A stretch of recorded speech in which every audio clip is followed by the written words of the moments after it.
Nila prema dana korana prajo.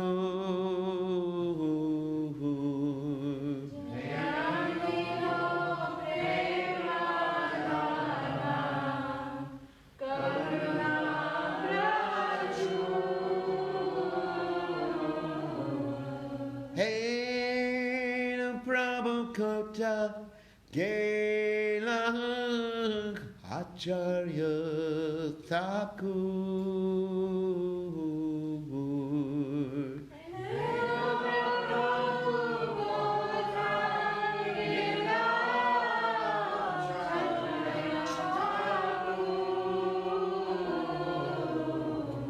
Kahamura Saruparupa Kahasanatan.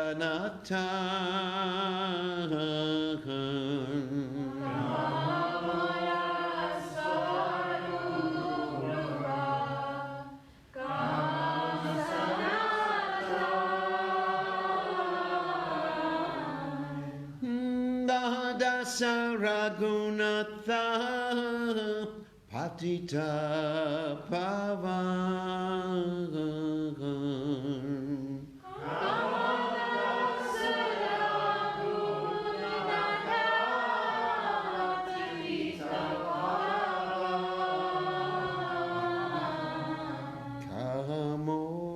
Kamorabata Yuga Kahakavira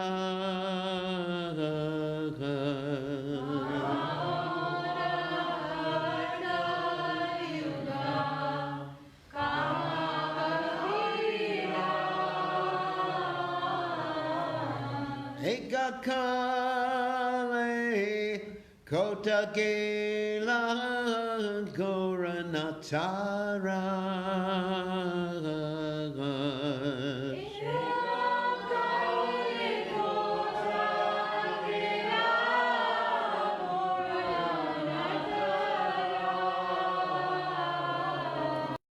Ashane Devo Mata Anale Pashebo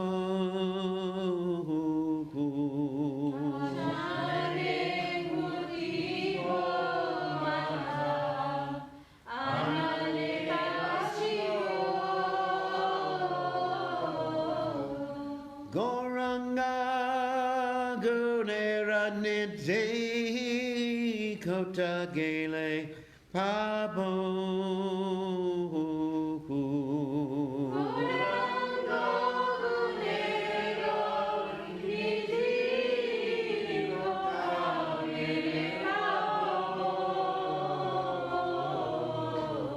Say Sabat Sangira Sange Jay Koilo Vila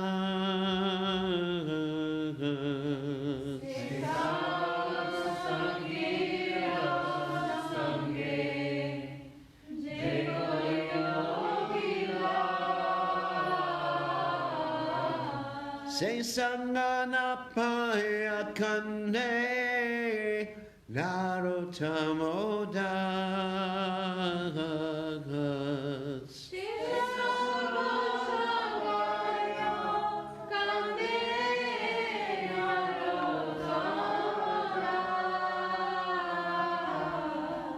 Jayanila Prema Dana Koruna Pracho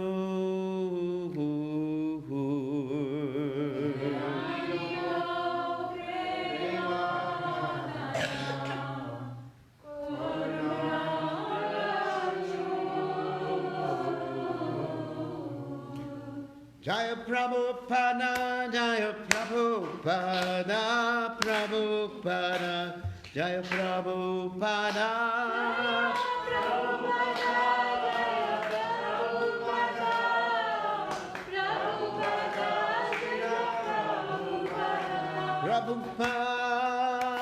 Prabhupada, Prabhupada, Prabhupada.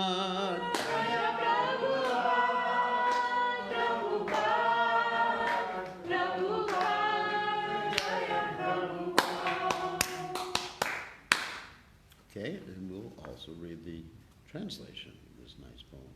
He who brought the treasure of divine love and who was filled with compassion and mercy, where is such a personality as Srinivasa Acharya God?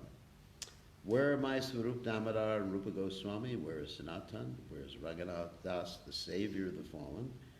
Where are my Raghunath Bhatta and Gopal Bhatta? And where is Krishnadas Kaviraj? Where did Lord Gauranga, the great dancer, suddenly go? I will smash my head against the rock and enter into the fire. Where will I find Lord Gauranga, the reservoir of all wonderful qualities? Being unable to obtain the association of Lord Gauranga, accompanied by all of these devotees in whose association he performed his pastimes, Narottama Das simply weeps. So, Om Gana Timidanda Shah Gananjana Shalakaya Tatsuru Vedikam Tasmai Shivavedam Ha. So we all know that today we are commemorating the day that Srila Prabhupada, let's say, left this world in his Vapu form. And everybody knows the spiritual master has two aspects in this regard, the Vani and the Vapu. And the spiritual master is fully present in the Vani. And in the Vapu form, he accepts service while he is on the planet, the physical bodily service while he's on the planet. And it also sets an example. As was mentioned a little bit today in one of the classes, one of the devotees who were speaking, that Prabhupada sets a perfect example of what it means to follow the Bhagavad Gita, to actually be Krishna conscious. Like I often say, the Prabhupada is Bhagavad Gita in action. Because if we just read the Bhagavad Gita, we may think we have to enter the battlefield and start shooting the demons. Not a good idea. So Prabhupada teaches us exactly what it means to love Krishna. I mean, how do we know what it means to love Krishna? Always think of Krishna, Yomam Pashati Sarvatra Sarvajai Pashati. How do we know? Except by the example of someone like His Divine Grace Srila Prabhupada. So anyway, so Prabhupada has taught us all those things. And in the fourth canto of Srimad Bhagavatam, it describes that upon the departure of the spiritual master, the disciples should be ready to leave this world with the Guru unless the disciple is ready to carry out the mission of the spiritual master. And if one is ready to carry out the mission of the spiritual master, then the super soul appears before the disciple. What does that mean? Super soul appears. And that means one gets direction. I mean, I really have not seen the super soul talking to me yet. So, but I can understand that Krishna is giving direction on how to serve the mission of Srila Prabhupada. Just like the other day I gave initiation to two people who were extremely late. And basically the whole lecture was just dedicate your life to the mission of Srila Prabhupada. So that's what all of us should do. And if we do that, then Prabhupada's pleased. As simple as that. And avoid offending the devotees. Like we were mentioning in our presentation today, that oftentimes when we see or hear about devotees with a different viewpoint in devotional service, we tend to engage in ad hominem attacks of them. That means personal attacks of them. And this is actually very detrimental to our devotional service and also to the progress of the Krishna consciousness movement. We should appreciate that everyone, will give everyone that credit or benefit of the doubt, as they say, that everyone's doing their best to try to please Krishna according to their capacity, ability, and realizations. And we should see like that. Of course, I mean, if someone's doing something that violates in a very obvious way the instructions of Prabhupada, such as, smoking marijuana, then they're not really doing the best according to their capacity. But if someone is following the injunctions of the Shastras and following Prabhupada's basic instructions, they're trying their best, and people are struggling, and we should appreciate that. And if we appreciate everybody for whatever devotion they have, then we won't commit offenses against the devotees. And if we commit offenses against the devotees, like we mentioned, this whole, just because someone's different, we mentioned this example of my mother in Jerusalem. The reason I mentioned that example is because these were all Jewish people, same religion, but they had different viewpoints about what it meant or how it meant to dress. And because of that, they stoned her. When she, because basically because her ankles were showing.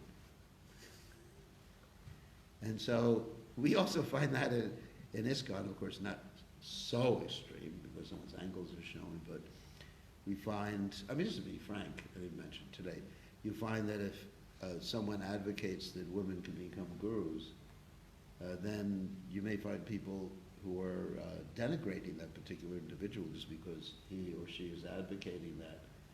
And that's really not Krishna consciousness. Now, if we refer to Bhaktivedanta Thakur, even how he deals or tells us how to deal with other religions, we'll see that that's not the right Vaishnava mood.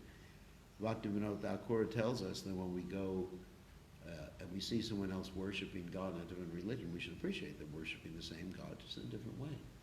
So what to speak of people within Gaudiya Vaishnavism?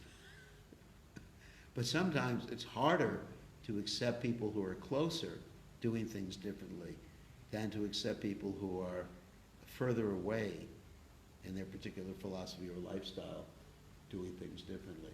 I've seen many devotees very enthusiastically have interreligious dialogues, with Muslims and Christians and Zoroastrians, if there are any in the world still today.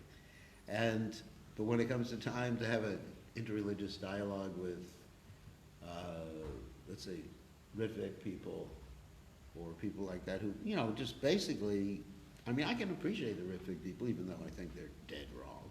But they're just trying to work according to their own capacity. As long as they're not publishing literature denigrating Vaishnavas. You find some people on both sides. Like there's one magazine that's published, I think, monthly, back to Prabhupada, in which basically it's just like making fun and denigrating Vaishnavas. So that's not something that we respect.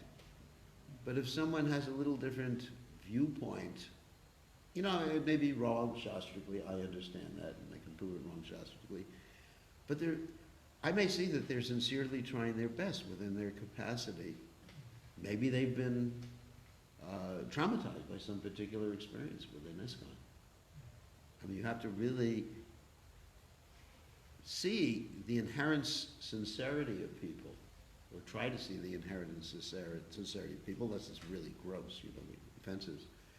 And if we do that, I think that would be very pleasing to Prabhupada and very much in line with Prabhupada's teaching of unity and diversity, which is a real challenge. And I mentioned that today, that I have not seen any session of the GBC in which we deal with unity and diversity.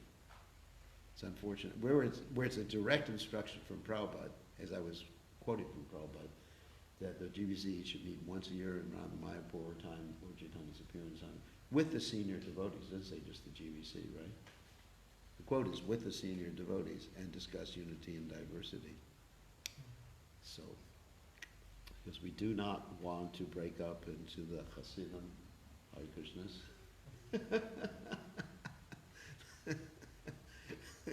the Reform, the Conservative, the Orthodox. There must be a few more branches too that I'm not aware of. We just want to appreciate, somehow or other, Prabhupada liked the saying that he built a house big enough for the whole world to live in, even though the Prabhupada didn't come up with that saying. I think it was like an astrologer. Yeah, he was an astrologer who came up with that. But Prabhupada liked the saying. So really, Vaishnavism has to be so much accepted, and people will practice in different ways in different temples, and we just basically have to love each other, appreciate each other. Just like when I went to the Christian ceremony, the Hillsong Church, I appreciated it. I was up chanting praise the Lord. And it's not that I was remembering my Christian background, because I don't have a Christian background. There is no Christian background in this lifetime, at least. But it was fun because they were glorifying God. I didn't agree with the fact that they were going to eat chicken afterwards, but the good part I was appreciating. I felt like they were my godbrothers in a very real sense. So I think this would please Prabhupada very much to see that others who accept that there's a person God. That's our team, the personalists. And the opposing team is the impersonalists, Mayavadis, atheists. They're the opposing team. But if we find a personalist, someone who believes in a person God, that's a rare thing. And we should appreciate that person, even if we don't have a complete philosophical agreement with them. Anyway, so what I want to do is to lighten up the atmosphere. Prabhupada passing away is very sad. I mean, my own experience with Prabhupada passing away, I wasn't in. I was going to lighten up the atmosphere, put into it. So I wasn't in Vrindavan. Actually, I wanted to go to Vrindavan to be with Prabhupada during the final days, but a number of us were told that Prabhupada only wanted the devotees whom he personally knew with him. You probably told us anything. Yeah, we were in the process of buying a ticket and we were forbidden. Yeah. And I was forbidden. You can't finish buying a ticket, you understand? I was forbidden. It was forbidden for me to buy a ticket. Yeah, not that I was forbidden, but I was stopped because Prabhupada only wants the devotees who know him, or he knows. That's what he said around him. But Prabhupada actually wanted everyone around him. Prabhupada at one point the devotee said, "Well, if everybody comes to see you, everything will stop in the temple." Prabhupada said, "Let it stop," because this is Prabhupada's final lesson. And he had great affection for all his devotees. Even if sometimes he didn't remember everyone's name, he couldn't expect that. But he knew everybody. This is, things are there on the spiritual platform. Sometimes a disciple will get confused that the guru doesn't remember their name, but the connection is there with the guru. There's things happening externally and things happening internally. So we were forbidden, and I was in Los Angeles, and I got, let's say, at the end of the morning program, Swami at that time, he told me, lock the temple doors, don't let anyone else out. And I was thinking, oh my God, what's happening? And he made that announcement, and everybody collapsed. And actually, Prabhupada said it is the right thing for the disciple to cry when the spiritual master disappears. He says that in the Bhagavatam, 4th canto. So we were all crying, and as for several days, everyone was crying. I remember even myself, and I'm not like Satyananda Maharaj, like North German, I'm worse. So even myself, I was crying. I remember going to the Sundar Arti, that's the evening Arti, and just collapsing during Sundar Arti. In those days, everyone went to evening Arti in class. It was actually a different time, wasn't it? You had morning class and evening class, and everybody was there. Prabhupada called it the ISKCON sandwich. So we all went to the evening. Anyway, we were all at the evening Arti, and I just collapsed during the evening Arti, feeling separation from Prabhupada. And then I took it as my vow to serve Prabhupada's mission, and then my taking sannyas was actually part of that, a declaration of that particular vow to serve Prabhupada. Anyways, I thought we'd lighten things up and read a few little uvachas from Shrutakirti, because it brings out a lot of the, let's say, intimate exchanges that Prabhupada had with his disciples, especially with his servant. I never got a chance to be that intimate with Prabhupada as Shrutakirti did. I did go on some programs with Prabhupada. I did get a chance to talk to him, but it was very reverent. I was actually scared to ever ask Prabhupada a question, just to tell you the truth. It was just like, Prabhupada looked at me, I was thinking, oh my God, he sees. nobody else sees how degraded I am except for Prabhupada. It's like, Prabhupada would look at you and just, oh, is he going to kick me out of the movement? No. It was like that, isn't it? So I really, didn't ask Prabhupada too many questions. One funny thing, I told the devotees that you all didn't hear. This is actually a funny exchange I had with Prabhupada. That Prabhupada one time told me, I was working in South America, and he told me, he said, you should always cooperate with Srilananda Maharaj. So, and then what happened is that, fast forward many years later, about 2 years ago, then Srilananda Maharaj is coming forward with this Krishna West program. And I'm seen as defending it and everything like that in the GBC. So my GBC godbrothers, who shall remain nameless, Bhadri Narayan.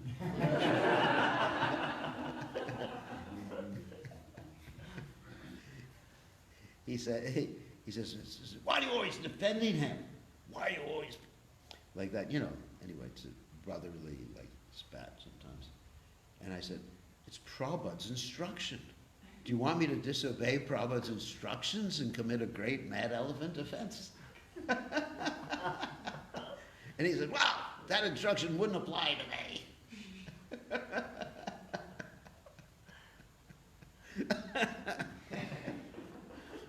But it also was true. Prabhupada gave certain time, place, and manner instructions. But I was using that for my own benefit. I was telling the devotees that after the program, and they were laughing to hear that particular thing. So, but anyway, many devotees had very intimate, yet continual exchanges with Prabhupada, like Shruti Kirti. So here are some of them. So it was 5:30 in the morning. Prabhupada called me into his sitting room, wanting me to know why Shyamachandra and Prajuna were still sleeping. I don't know, he replied. Srila Prabhupada told me to bring them to his room. In other words, he didn't like people sleeping late. I remember in Mexico City, there's another story with Prabhupada, that we all went out to, it was a late night program in Cuernavaca, which is about an hour away from Mexico City. Everybody gets back at about 1 o'clock in the morning, and nobody gets up for Mangalarti, including the pujaris, the deities. Right? And Prabhupada gets up and he says, where is everybody? He was really angry. And Mexico was interesting in those days, still is. Prabhupada told me to bring them to the room. When we returned, he told us we must conquer sleep. Rising early and taking a cold shower is not austerity, but just common sense and good hygiene, Prabhupada said. And then, revealing a wonderful truth, His divine grace told us, by chanting 16 rounds, following the regulated principles, rising early, reducing one's eating and sleeping, one gets spiritual energy. If one follows these guidelines for 12 years, all he speaks will be perfect. All glories to Srila Prabhupada. That's amazing, isn't it? These are little tidbits from Shruti Kirti.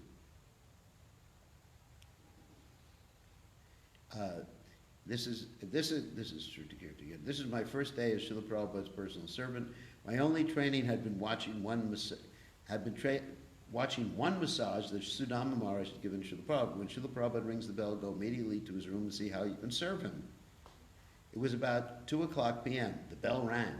I nervously trotted into Srila Prabhupada's room and offered my obeisances. Sitting up, I asked, what can I do, Srila Prabhupada? He smiled and said, oh, nothing. I just wanted to see how quick you are.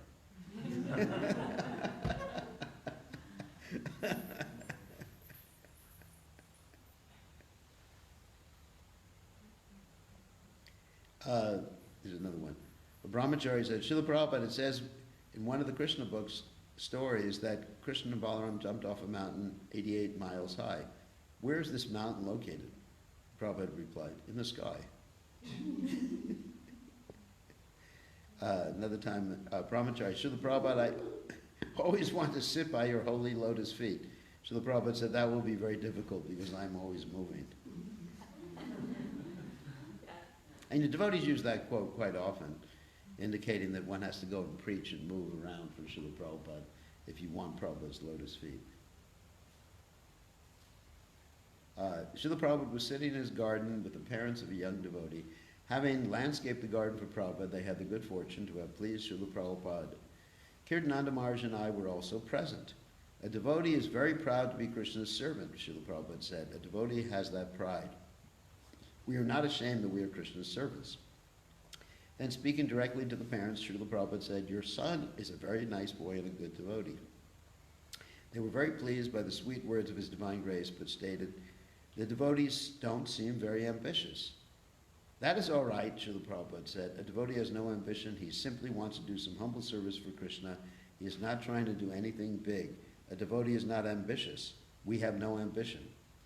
Seeing the parents' discomfort, Kirtananda Maharaj quickly added, what Prabhupada means to say is that the devotees have no material ambition. No, Srila Prabhupada replied, we have no ambition. The devotee is not at all ambitious. We just want to serve Krishna. Srila Prabhupada always knew the exact point he was making, even if others didn't. Sometimes disciples would try to interpret Srila Prabhupada's statements, thinking their cultural differences prevented his guests from understanding Srila Prabhupada. Knowing the exalted position of our beloved Srila Prabhupada, one can appreciate that His divine grace knew who he was dealing with, what they meant, and exactly what he wanted them to understand. Srila Prabhupada never compromised the philosophy to please anyone. He always spoke the absolute truth.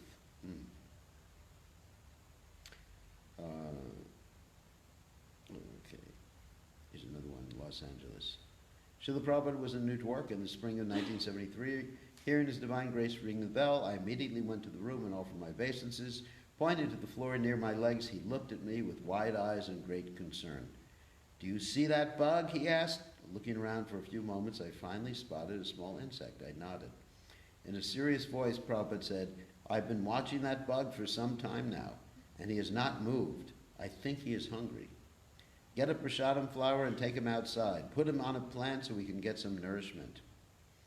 I immediately did what my most merciful Guru Maharaj asked and returned to his servant's quarters. Neither of us spoke of the bug again.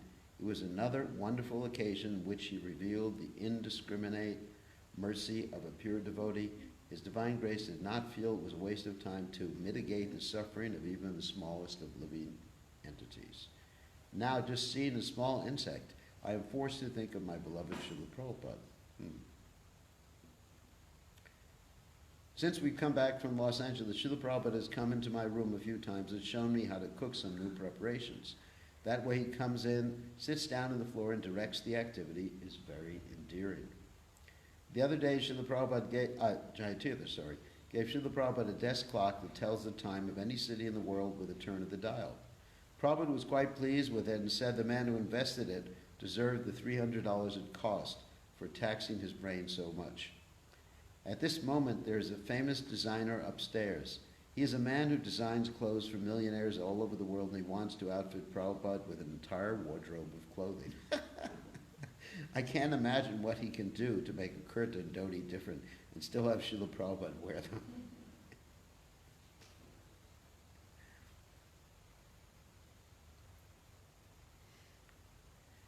This morning while walking in Merritt Park in downtown Oakland, we passed a small zoo with a large sign in front of it that read, Children's Fairyland. Children's Fairyland, Srila Prabhupada read. Pointing to the skyscrapers, he added, Adults Fairyland. You understand?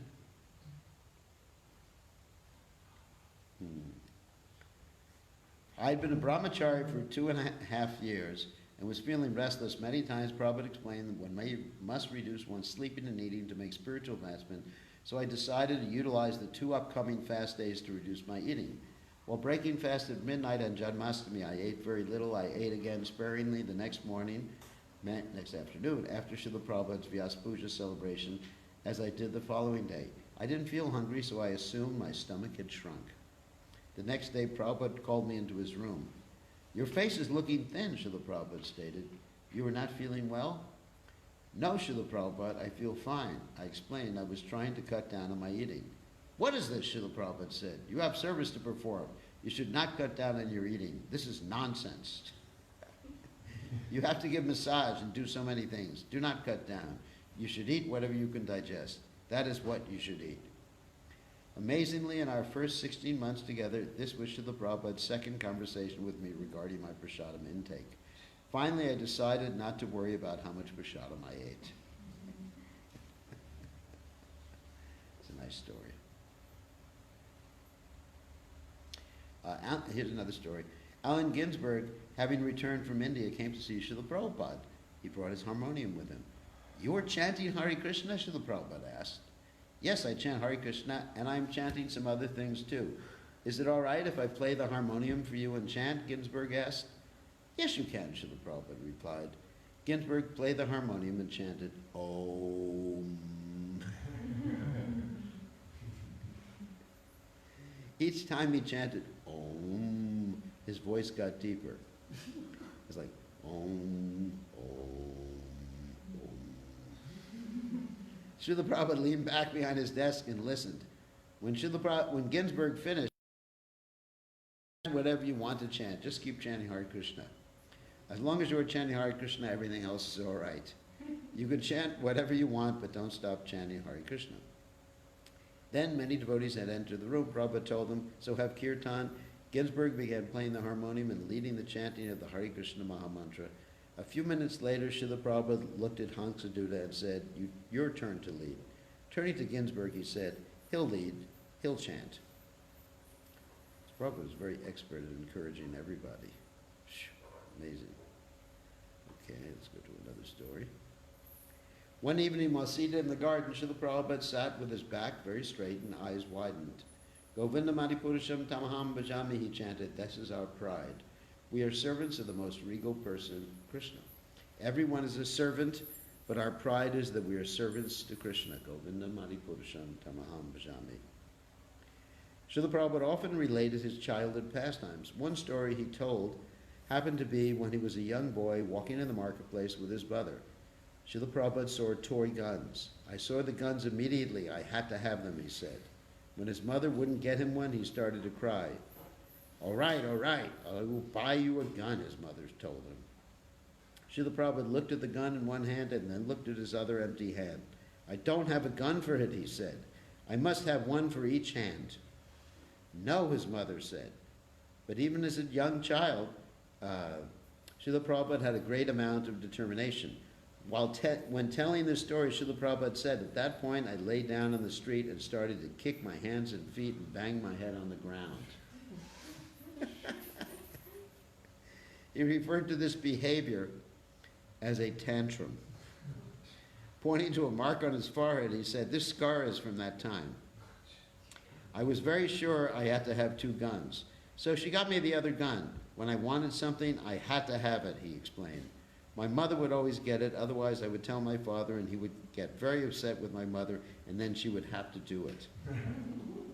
In a reflective mood, Prabhupada said, I don't know, maybe my father knew. From this brief statement, I concluded that Srila Prabhupada's father may have been aware of his son's exalted position as a pure devotee of the Supreme Lord. Srila Prabhupada, a devotee asks, it's very difficult to control my mind when I chant. It wanders. And Prabhupada said, so what is the controlling of the mind? You have to chant and hear. That is all. You have to chant with your tongue and the sound you hear. What is the question of mind? Oh my God. Here's a very interesting thing. This also refers to, it refers to the New York temple, but there's a temple in Europe that's very much like the New York temple. Mount Athos? Did you know about this? There's a temple in Europe that's a replica of Mount Athos. You know Mount Athos? That's Greece. Greece. You know about Mount Athos, what they do there? There's no women allowed Mount Athos. I haven't been to Greece since I was 6. Now it's illegal. It's actually against the Greek law for women to go there. I think one time a woman went there, got special permission or something like that. But anyway, so there's a temple like that in the Baltic area, right? Seriously? Yeah. Where women are not allowed to go? Yeah. So this is about the same subject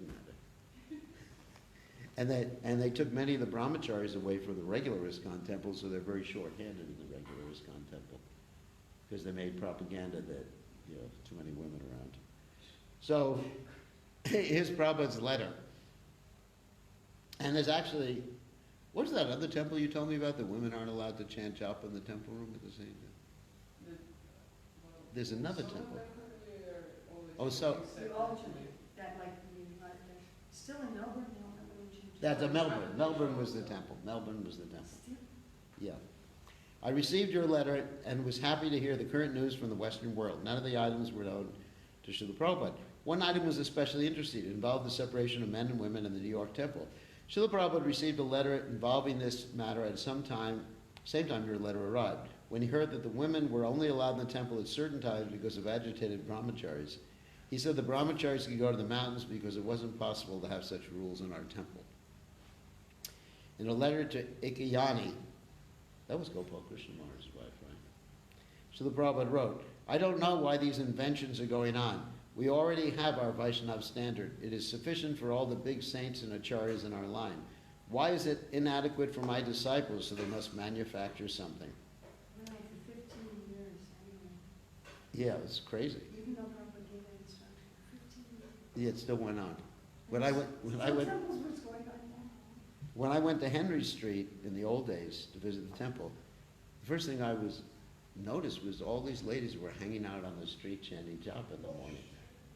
I said, what are you all here? He said, we're not allowed in the temple. This who was introduced these things? The women cannot chant japa in the temple.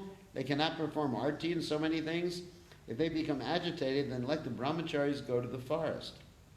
This is Prabhupada. I've never introduced these things. If the brahmacharis cannot remain in the presence of women in the temple, then they may go to the forest, but not remain in New York City. In New York, there are so many women. How can they avoid seeing? The best thing is to go to the forest and not see any women if they become so easily agitated. But then no one will see them, and how will our preaching go on?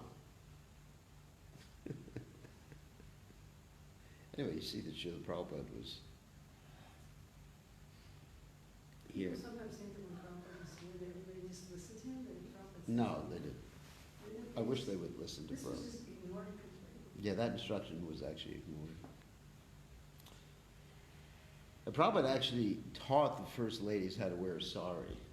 He taught Jadharani how to put a sari on.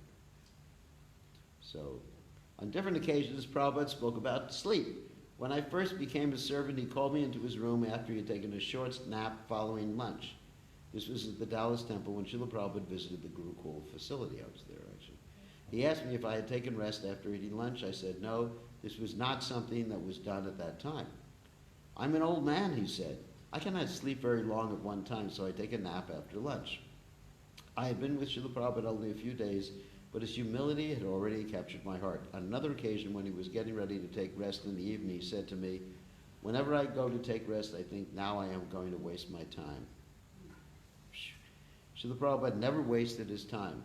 I was only 20 years old when I was a servant, but had a difficult time keeping up with him as he traveled around the world enlivening his disciples. He was 75 years old then. Sometimes on his morning walks, his disciples would look at each other, shake their heads, and wonder when he was going to go back to the temple because they were getting tired of walking. I had that experience in the morning walk. I actually had to jog to keep up with Prabhupada in the morning during one.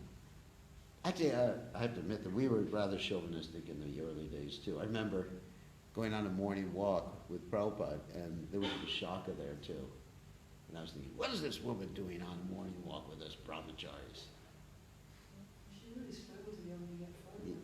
Yeah, she was taking photos. And it was hard because many times I never made it. Yeah, it was just this mood. Somehow this crazy mood was all pervasive of chauvinism in our movement.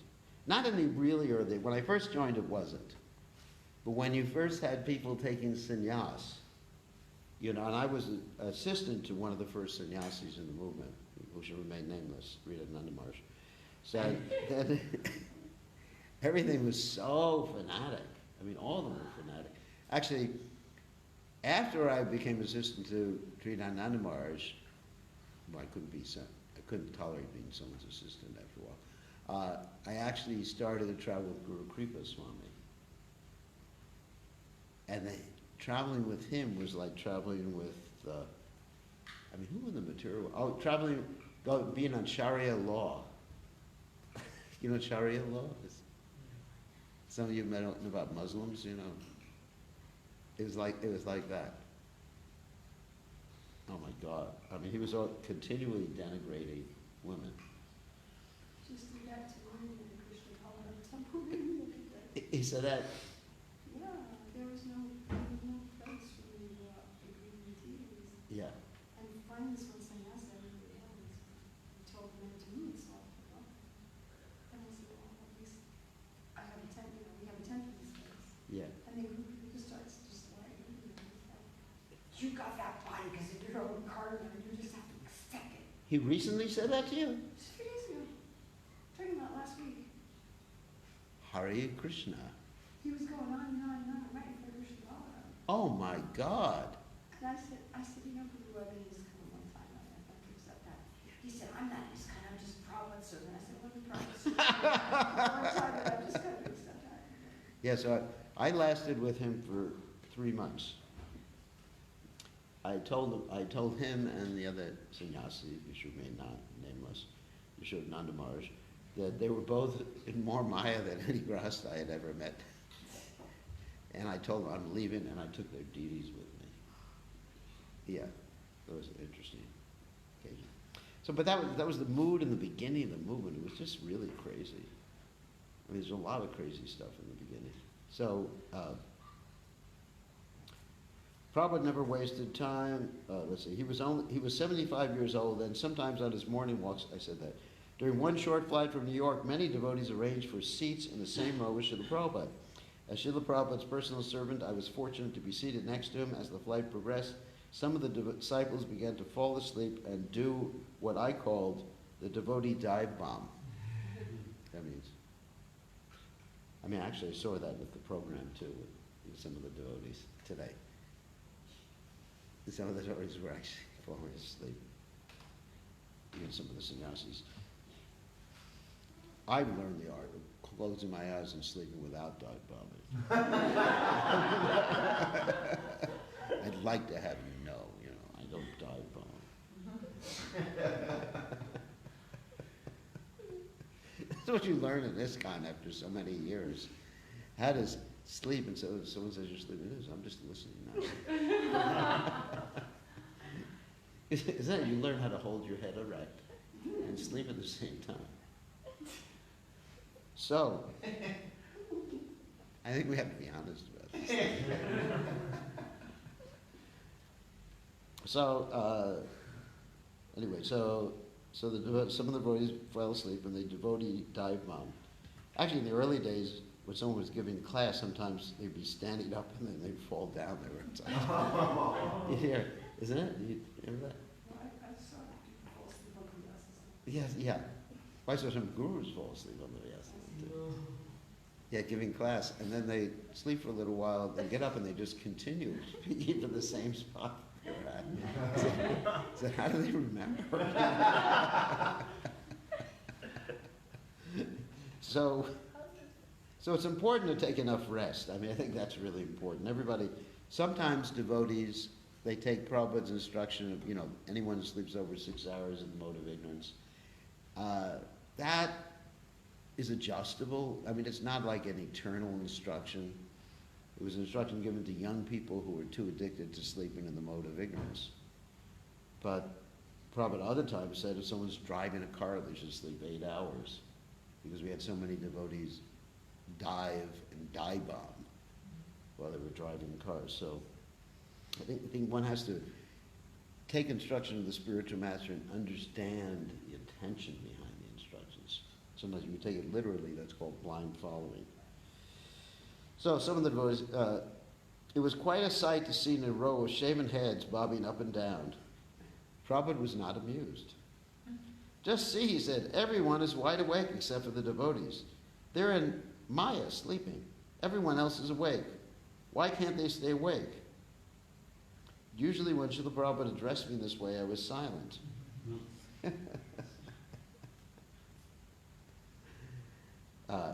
I was afraid of saying the wrong thing and possibly disturbing him further. I simply sat in silence and waited for him to stop. This was one such instance.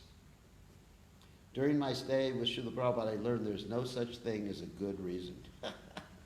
There wasn't a point you could make that Srila Prabhupada couldn't defeat.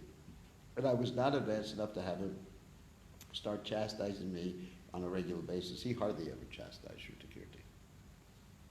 Other devotees he really laid into them at different times. Therefore, I didn't even try to argue that devotees only slept a few hours compared to the non-devotees. Srila Prabhupada spent a few more minutes making his point. One thing was certain, I did not sleep on that flight.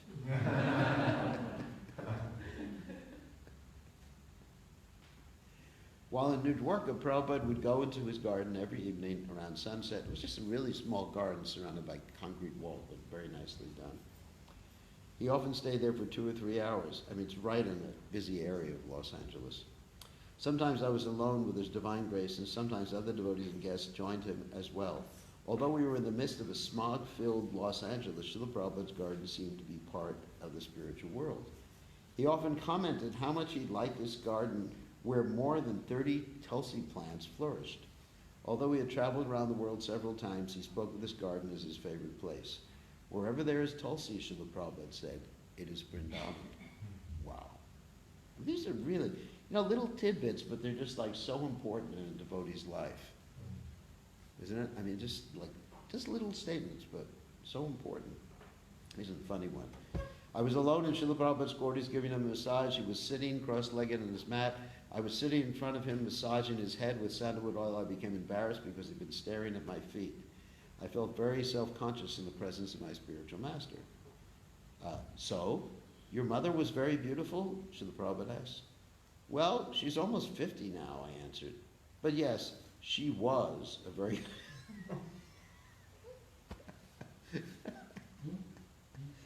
50, that's a young girl. Well, she's almost 50 now, I answered. But Shrutakirti was like 21 or something like that at that point. But yes, she was a very good-looking woman. Yes, I can tell, Prabhupada said. I was noticing your feet. Your feet are very nice. They say that means your mother is beautiful. I was checking. I wanted to see if it was actual. Srila Prabhupada was always very personal with his disciples. He cared for us, looked out for us, and was interested in us.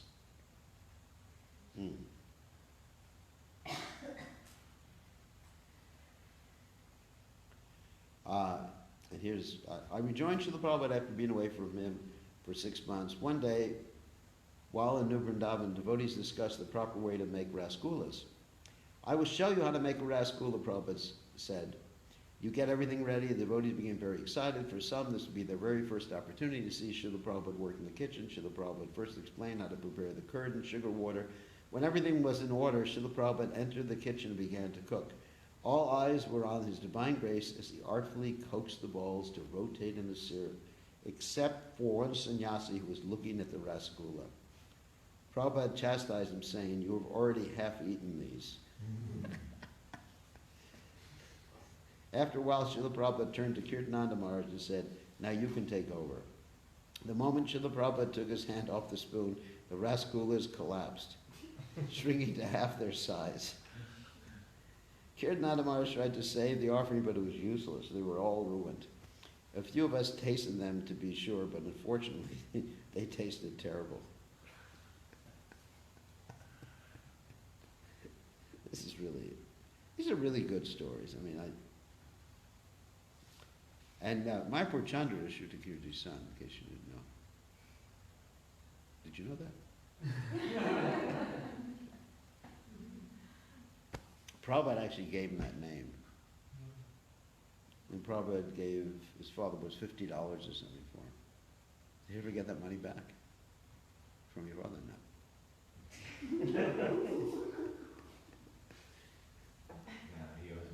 Yeah, one day, Paramahamsa Swami and I accompanied Prabhupada on a car ride. Passing a playground, Prabhupada smiled and said, I played football there when I was young. I would be the goalie because I was lazy. I didn't like to run around. That was the position I liked. One day, while massaging Srila Prabhupada, he pointed to a scar on his leg. See the scar, he asked? This happened when I was young. I was in front of the house and I had matches. Somehow I started some fire and my clothing immediately went up in flames. It was very bad. I do not know what would have happened, but out of nowhere some man appeared and put out the flames. Then he left.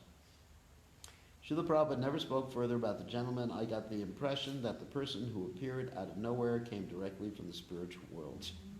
I knew I couldn't ask him to be more specific. Having been with Srila Prabhupada for so long, I knew that he had told me what I was to know. Personally, I always felt that the person who put out the fire was Krishna, the Supreme Personality of Godhead. In the 2 years I was with him, Prabhupada never stated in my presence that he himself came from the spiritual world. I'm certain, however, that his divine grace was sent to us from the spiritual world by Lord Chaitanya Mahaprabhu. Srila Prabhupada was very merciful and always encouraged us by saying we could become Krishna conscious in this lifetime.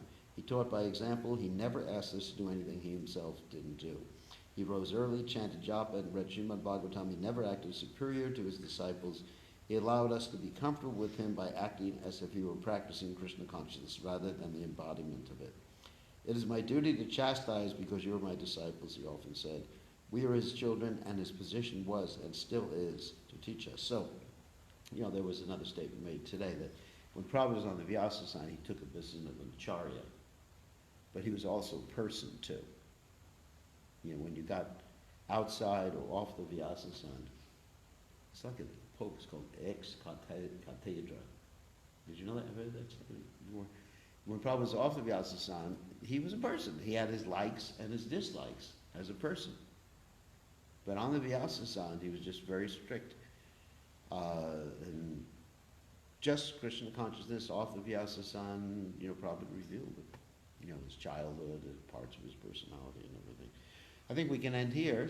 Just wanted some nectar today to see Prabhupada as a person rather than just as the founder Acharya. And if we should encourage the devotees and ourselves, we should regularly read Prabhupada's biographies like this. Biographies, little tidbits. Sesrup Maharaj wrote a whole bunch of little tidbits like this about Srila Prabhupada. Not quite so humorous, but Shrutakirti writes in a very humorous vein. And Tamal Krishna Maharaj wrote 2 books, Servant and the Servant and Final Lesson. And we have Burjan Prabhu wrote a book about Prabhupada. Yamuna Devi wrote a book, or Dinatari, her friend, wrote a book. Yamuna Devi's biography. And you'll actually hear how Prabhupada dealt with ladies in the Krishna conscious movement if you read this. And you'll see that Prabhupada was actually equal to all living entities, male, female, according to their devotion. Prabhupada was definitely not chauvinistic.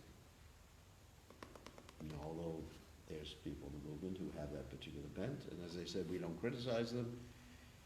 That's because of their background or whatever, I'm not going to get into it, but there should be allowance for different approaches to Krishna consciousness and appreciation and, live and let live, basically, right? You have your opinion, you're entitled to it. But we accept as standards what our acharyas have stated. These are the standards. Rupa Goswami, Nectar of Devotion. And Nectar of Devotion. In Narada Muni's Pancharatra, Narada Pancharatra, because we're followers of the Pancharatra, and Bhagavad Gita, not Vedic system. So in these 2 systems, you do not find injunctions against anyone taking up or becoming an acharya, regardless of their background, their gender, where they were born, what their caste. You don't find that stuff there. You only find it in some of the Vedic literatures. Isn't that literally? You do not find, and Bhaktivedanta Thakur specifically states that, yes, we are not qualified to perform Vedic sacrifices. We're not. But who wants to perform a Vedic sacrifice? Because the Vedic sacrifices are not meant for this day and age. In this day and age, the sacrifice that is prescribed is Yagyahi Sankirtanani Praya Yajantihi Samedasa. Chanting the holy names and spreading Krishna consciousness. And that's open to everyone. Narada Pancharatra, Narada Bhakti Sutras, Nectar of Devotion, Bhakti Rasamrita Sindhu, Upadesha Amrita. You won't find anything chauvinistic in these literatures. And, okay, someone might come up and say, all right, Hari Bhakti Vilas or something like that, but many portions of the Hari Bhakti Vilas or the Manu Samhita have been altered for a variety of purposes. One is in the Hari Bhakti Vilas to preach to people in certain places. And as far as the Manu Samhita, we don't know what is the original form of the Manu Samhita.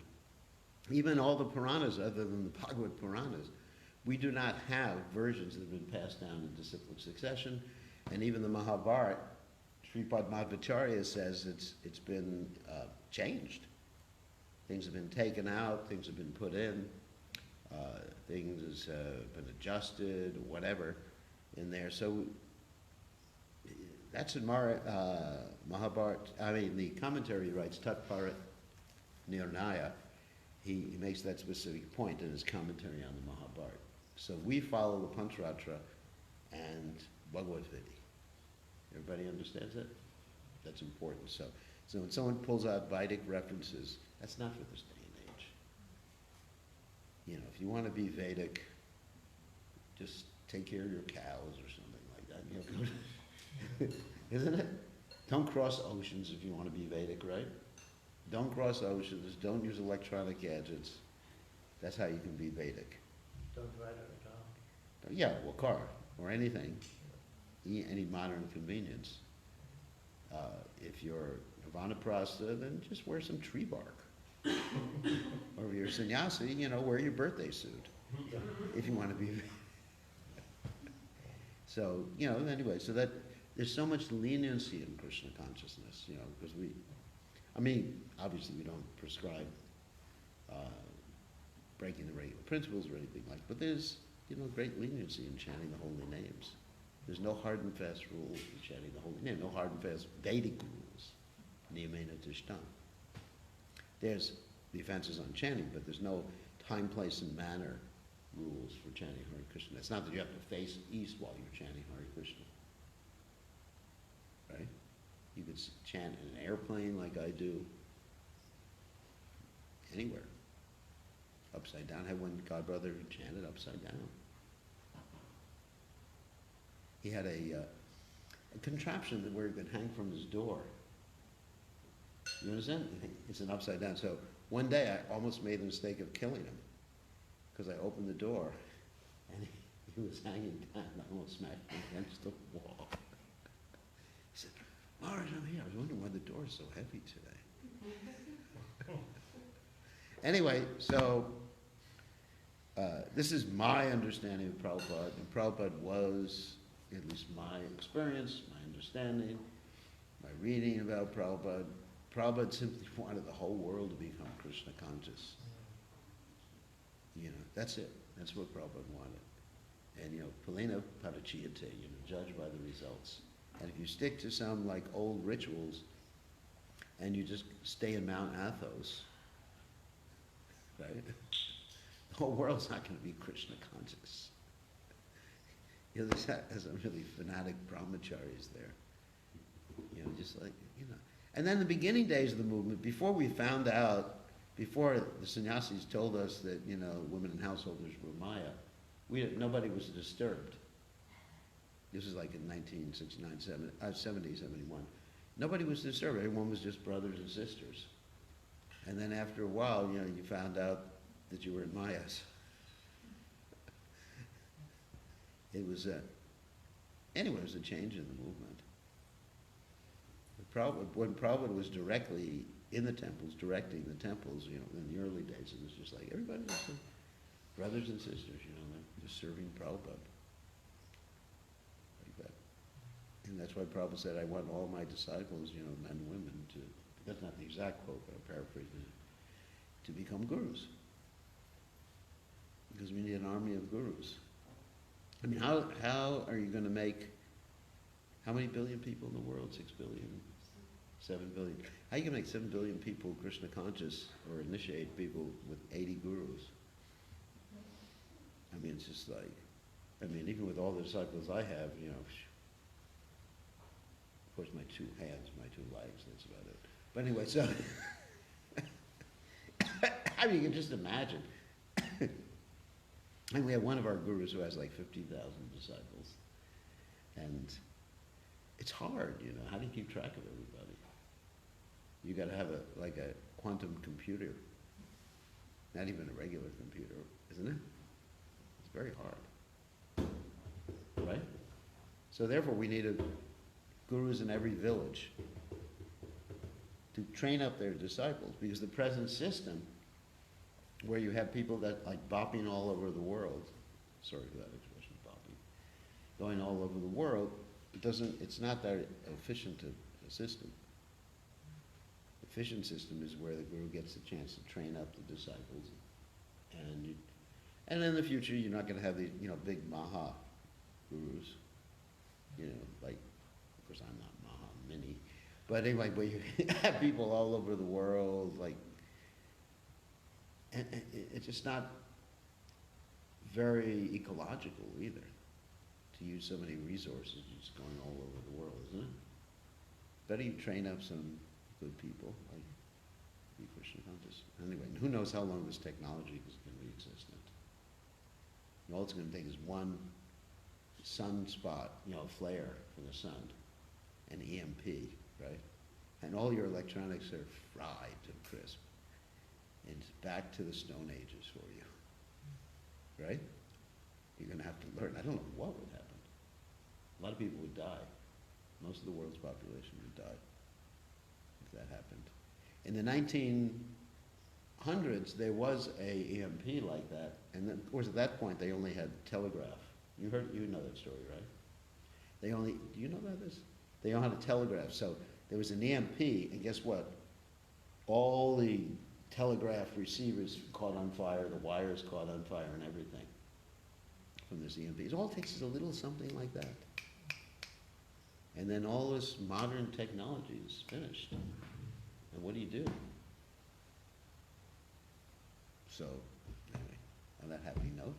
So, any questions or comments? Tonight's the last night. You'll all be free to go your own ways after this evening and enjoy life. Well, what is the difference between an acharya and a guru, and who can be an acharya? Well, actually, in one sense, everyone's meant to be an acharya as far as setting an example. Yes. Now, sometimes I explain that as like acharya with a big A or a small A. Yeah. Small A means good example, you know, you set an example for others. Big A means you actually are one of the prominent persons who sets the mood into sampradaya, like Srila Rupa Goswami. I know.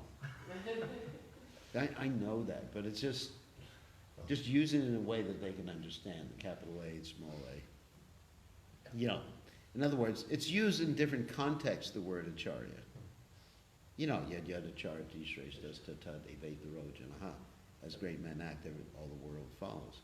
So, but in a larger sense, when you talk to sampradaya acharya, we have like Rupa Goswami, Srila Prabhupada, even Bhaktivedanta, Saraswati Thakur, great personalities like that. Or Sripad Ramanujacharya. And they have certain prerogatives, it means rights, to adjust more than we have. Like Prabhupada went down from 64 rounds to 16 rounds. Actually, even Bhaktivedanta Saraswati Thakur, his disciples who went out and preached only had to chant 16 rounds. The ones who stayed in the temple had to chant 64 rounds a day. Very few of his disciples actually chanted 64. Yeah, but he gave that instruction. He said, Prabhupada remarked that anybody who was not chanting 64 rounds was patita, you know, fallen. And Prabhupada said, in one sense, we're all fallen in that regard. So that's what it means to be an acharya. And then, you know, Prabhupada is the founder acharya. We have to keep his position as such, and with a big A. So that's what unifies us, the desire to please Prabhupada. And that's how I would judge people, by the desire to please Prabhupada. Now, they may have different manifestations of that desire, you know, external manifestations in different ways. Someone may be conservative, maybe wearing a dhoti 24 hours a day, and other people, well, at least they should wear a dhoti an hour a day. Other people, may be more liberal, but they're not breaking any rule that Prabhupada laid out, or the Rupa Goswami laid out. We have to see what are the rules. If everybody was to become Krishna consciousness, then that means that we should be embracing diversity. Yeah, we should embrace diversity. I mean, and there are going to be many challenges, and there are many challenges. One of them, the gender identity and stuff like that is a big thing. How do we deal with that? And I'm not saying that I know how to deal with that. I'm just saying that it's a challenge because many people, we can't just exclude people from Krishna consciousness. I mean, that appears to be rather cruel. So it's something that we really have to deal with. And, I'll tell you a funny story. I just read a news report the other day that someone had a gender reveal party. And I thought, oh my God, what is this world coming to? It's such a degraded thing. And then I found out it's just like it's just telling what gender your child is going to be. I thought it was something like really perverse.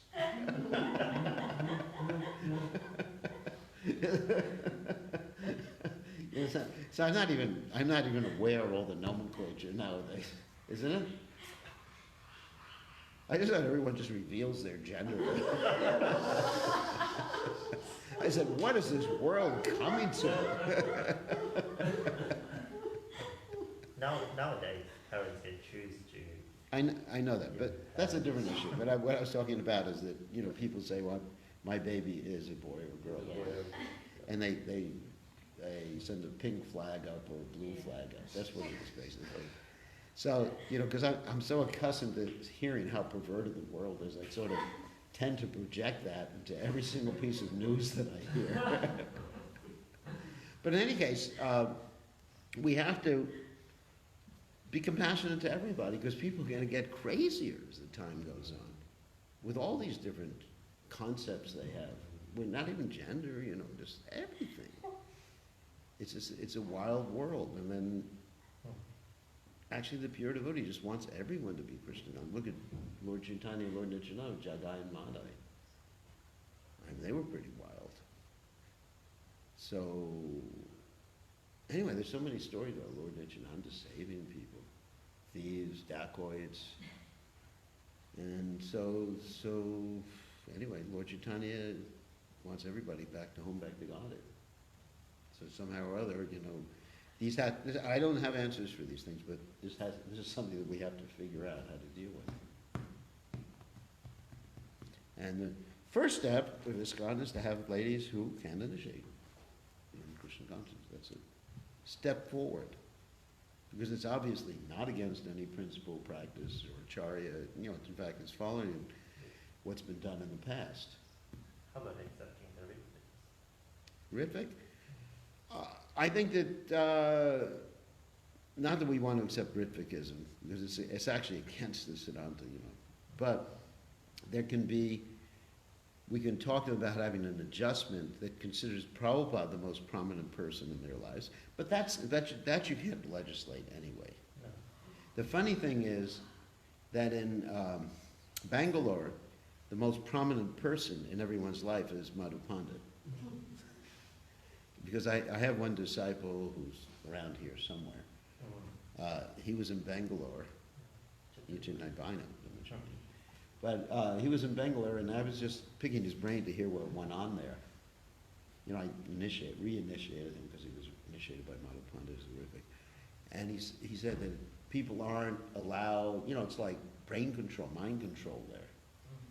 So Madhu Pandit is more of a, let's say, a guru in a real sense, rather than de juris, de facto, than practically any ISKCON guru. Because he doesn't let them read or talk to anybody else. He really controls them 100%. So, so you may, what is it, a rose is a rose by any other name. It smells like a rose, it is a rose. So basically, I think if we talk, we interact with people in a friendly way, that people can understand things better. But if we have this tendency to just to like reject people out of hand, then it creates more division than necessary. I mean, some people you can't do anything about, but I think we do act in a way that creates more divisiveness than necessary. Any other questions? Yeah. What is the meaning of Goswami? Goswami. That's a Swami who travels a lot. Or it's a Swami you want to get rid of. You say, go Swami. Get going. No, go Swami. You need him? Go means a cow, means Swami. It's true. What does Goswami mean? It means, Swami means like a controller, so one who controls a cow is called Goswami. So instead of, the idea is instead of getting a wife, they get a cow.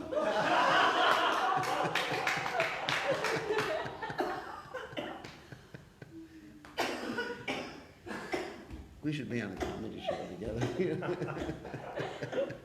All right, I'll explain what it means. So,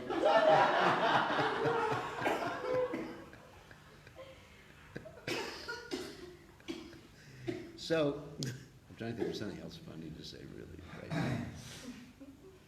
So like a grahasta is called Priya Swami because he controls his dear wife. And a lady is called, what's it? Swami. Swami. Swami, Swami. What was it? What was that name we Swami, used? Swami. What's the name? We used to get those letters. Oh, Bhaktivedanta. Patti Dave Swami. Swami. That's right. So anyway, no. Joking aside, a go refers to senses. Remember the 5 senses? So Swami means one who controls the senses. So what do I mean by control the senses? Just like, let's say, I have a diet, right? You know what a diet is? Yes, like you don't eat much sugar. I don't eat any sugar. That's why I still have my teeth. That's a lot. So, so I don't eat any sugar. So if someone puts a cake in front of me with sugar, what happens? You won't eat it. Why? Because you're on a diet and you don't eat sugar. Because my tongue may say, sugar, delicious. And I say, ooh, horsey, you know. You know, because the 5 senses, they're like the horses. Did you know? It's like a horse. Like if you have a chariot, you know what a chariot is? And you have 5 horses. And the one horse is your nose horse. And then your tongue horse. And your hand horse. In your hand, the feeling, yeah. And your ear horse. Right? And so, and your eye horse. And so they're dragging people around. You understand?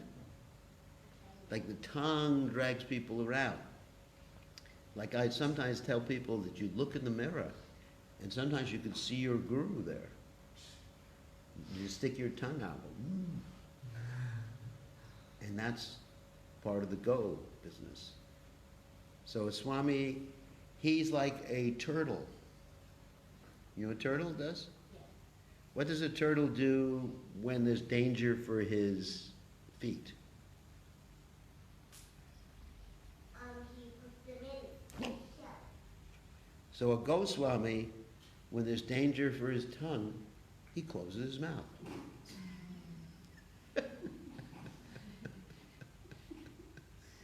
And when there's danger for his ears, he puts earplugs. Danger for the sense of touch, he puts gloves on. What are the other ones? His nose, he puts a clip on his. I'm just teasing. But he learns how not to follow the pushings of the different senses. That's a Goswami. It's nice, isn't it? Yeah. My mom was telling me that it's like the most of cows. Amongst the cows, yeah. Master. Master of cows, yeah. Master of cows too. But usually it's not used that particular way. Controller of many cows.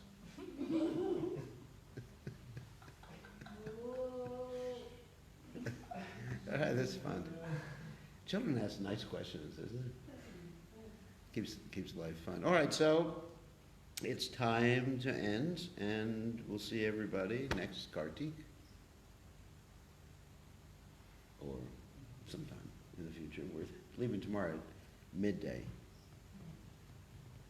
and some of the devotees are leaving tonight, right? Sheshri and Gadada, you're leaving. Nice knowing you. It's nice knowing them, isn't it, kinda? They both came to our show. And you'll see them again. And probably see some of these devotees tomorrow morning before we leave. Are you going on Oregon? No, because we got it packed, do our laundry, you get ready to go. I mean, I'll walk a little around, but I'm not going to public. Should I come get your laundry later? Can you get it done by noon? Yeah, it should be dry by noon if I do it right. Okay, right away. sure. Just put it on the furniture and turn the fan, it'll be drying in an hour and a half. Yeah, I probably do need people cakes and stuff too, 'cause I think of a bunch of stuff. okay, I'll have capacity. Do you have any extra bags, or I do, it's huge. how huge? It's like, Is it more than the legal size, or what? I don't know, you might Might look. look Why don't you just bring it over and let me see? I'm not good with checking. Oh, right, what are you checking? What's that? She's asking me if I knew, but I said I don't use checking language. Yeah, I do have my. Well, if it's a regular bag, it's not gonna be more than a legal bag. Yeah, I don't think it is a regular bag, it's like this big duffel Kind of bag. weird. Duffel bag usually I can take. Anyway, let's say, It's a soft bag, and so if you don't fill it up. yeah, it won't be too Doesn't big. matter what size it is. I'm allowed 3 bags.